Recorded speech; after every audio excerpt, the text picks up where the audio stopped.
কুরবানির দিনে বিড়ালকে সহজে খুঁজে পাওয়া যায় না, দেখবেন যে ওরে খুঁজে পাওয়া যাচ্ছে না। এর কিছু ব্যাখ্যা থাকতে পারে। আবার বিড়াল দেখবেন, এই বিড়াল যে ঘরে থাকে বা যেই বাড়িতে থাকে, রাতের বেলা বিড়ালে কান্নার আওয়াজ যখন আসবে বুঝবেন কিছু লক্ষণ আছে এর ভিতরে। কারণ বিড়াল মানুষের খুব কাছাকাছি বসবাস করতে ভালোবাসে, আর যেই বাড়িতে বিড়াল থাকে এটাও ভালো লক্ষণ। বিড়াল বিশেষ করে একটা জিনিস বেশি ভয় করে, রক্ত দেখতে পায় না। কুরবানি পশু জবাইয়ের আশপাশে দেখবেন বিড়ালকে সহজে পাবেন, কুকুর পাবেন কিন্তু বিড়ালকে পাওয়া যায় না। তবে বিড়ালের অনেক পজিটিভ গুণ আছে যেটা হাদিসের মধ্যে থেকেও জানা যায়, এবং এর অনেক উপকারী দিক পাওয়া যায়। ধরেন রাতের বেলা এই ছোট প্রাণীটা যখন চিৎকার মেরে ওঠে, কান্না করে, বিড়ালে কান্না আওয়াজ শোনা যায়, দেখবেন তখন বুঝবেন যে সে কোনো খারাপ জিন দেখে ফেলেছে। বিড়ালের সাথে একটা জিনের সম্পর্ক আছে।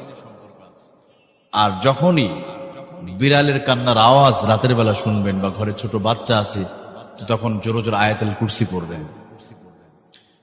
খবরদার ওই বিড়ালকে কখনো মারতে যাবেন না। বিড়ালকে কি করতে হবে? আয়াতুল কুরসি আমরা পড়ব।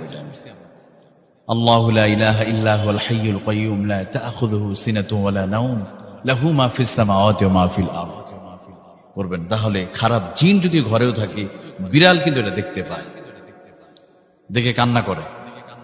আর বিড়াল যে ঘরে থাকবে, এমন কি কোনো বিষধর কোনো প্রাণী ওই ঘরে থাকতে পারবে।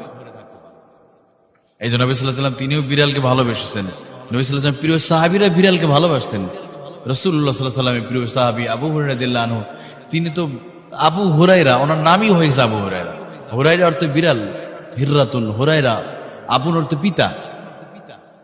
ওনার নাম ছিল আব্দুর রহমান।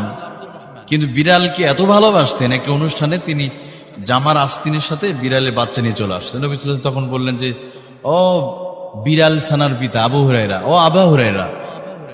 তো আবু হুরায়রা রাদিয়াল্লাহু আনহু কথাটা এত ভালো লেগেছে, নবী সাল্লাল্লাহু আলাইহি ওয়াসাল্লামের জবান দিয়ে যেহেতু বের হয়েছে, এরপর তো তিনি ওই নামটাকে এত পছন্দ করেছেন, এটাই প্রসিদ্ধ হয়।